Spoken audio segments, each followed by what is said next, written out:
You're listening to For All the Saints with me, Paul Sutton, and we're on season 2. Can I just say, the season thing, I know it's a bit pretentious and silly, but, whatever you want to call it, it's the start of a new set of topical talks for those people who are involved in or interested in All Saints Church in Exeter, which we're hoping to start later on this year. And this new season is on the topic of giving. I reckon we'll probably have about 6 episodes in this so-called season. I want to set the topic of Christian giving in its big theological, biblical context before talking a bit more specifically about, I think, the 3 types of giving that we see in the Bible, which I'm calling tithes, offerings, and alms. Tithes, offerings, and alms. I think we'll probably spend most of the time on the first of those topics, tithing, because that's maybe the more controversial. But to be honest, this whole topic, this whole area is, I think, seriously underexplored, undertaught on, perhaps for obvious reasons. Let me just say at the start of this, I suppose as a kind of disclaimer, that what I'm trying to do is instruct you guys as much as I'm instructed myself and reminding myself of what the Bible teaches us about money, giving, where it comes from, where it's going to, all that sort of thing. I know that as a pastor, as a minister, it may seem like I have a kind of conflict of interest that I need to declare in starting to talk about this. And I guess maybe that's inevitably true. But I think part of the reason we don't know much about it is that pastors do feel a sense of reticence about speaking about it, knowing that everyone thinks they're just trying to ask for a pay rise or ask for enough money to keep the church running and all the rest of it. I want to emphasize, especially in this first episode and then in the episodes to follow on tithing, that the first and foremost direction of our giving is to God. It's a means of honouring God and not a means purely of funding stuff that needs to happen, of meeting financial needs because they are needs. Let me first of all say then that everything we have, every penny, every breath, comes from God. Here's our first, most general, most fundamental principle. Everything we have comes from God. We are not autonomous creatures, as we like to think that we are, who may or may not choose to give something back to God because it's ours and mine, and I'm going to cling on to it if I have the opportunity to, or I might decide not to. No, every penny, every breath comes from God. James chapter 1 verse 17 says, every good gift comes from above, from the Father of lights. And that's talking about food, family, housing, temporal blessings, spiritual blessings. The most basic of things that we need belongs to God. When Paul's preaching in Acts chapter 17, almost in passing, he says that God is the one who's given us life and breath and everything. And I think that's something worth meditating on, that literally every single breath, breathe in, breathe out, every one of those breaths is given to you by God himself. We're not autonomous. We may feel like, yeah, I know, but actually in reality, God's kind of set us loose and, he set the clock going and now it's just running down. No, God is more intimately connected with his creation than that. We find it hard to imagine how he could have such power, such control, such knowledge of everything that's going on in every person's life at all times, such that he truly is giving and taking away at every moment. But that's what the Bible teaches about God. So that's the first thing. Everything comes from God. The second, I think, follows directly from that, which is that our obligation to God is, everything. Love the Lord your God with all your heart, mind, soul, strength, every bit of it. Now, the curious thing is that throughout the Bible, what that doesn't seem to mean is that there's any kind of sense of expectation or obligation on people in general that they give all of the products of their labours, their money, their crops, their animals, whatever it might be at different times in history, that they have to give all of that to God and his work. When you think about it, that might be a reasonable expectation. And yet, though we're saying that we're to love God with everything, that we owe him everything, we're not saying that we actually are demanded to give every single penny to God. Now, we see a few people in the Bible who do that. Jesus speaks to the rich young man, and I guess he's a man who particularly struggles with the sin of covetousness, chasing after money.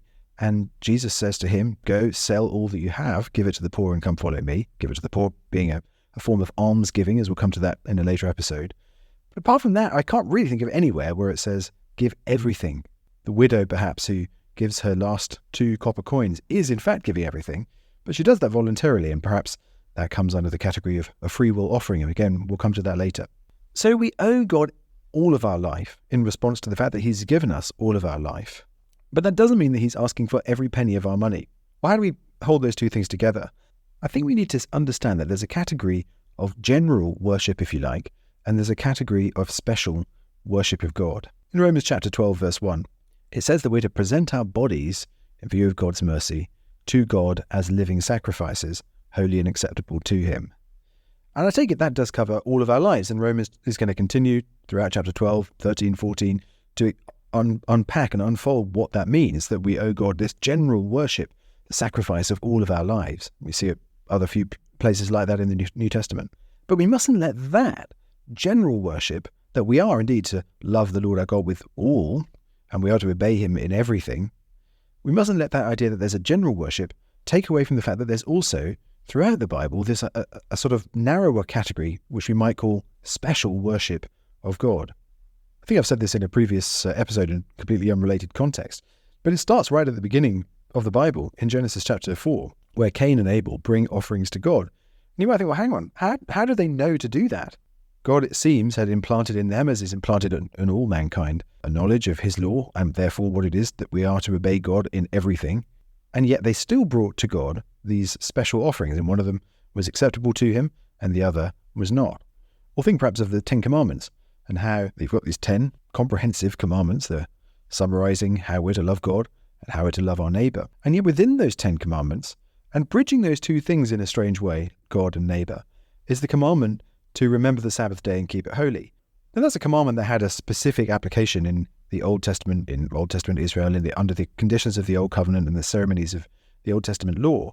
But it's expressing that deeper, implanted principle in us that we owe God a special worship, in that case, a proportion of our time. A seventh of our time is to be devoted to the worship of God and to remembering his mercy to us. Let me underline that the special worship of God is a response to his grace and mercy, and not a kind of ticket price for being his friend.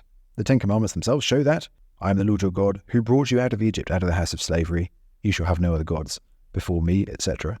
It's God who takes the initiative in his grace and mercy.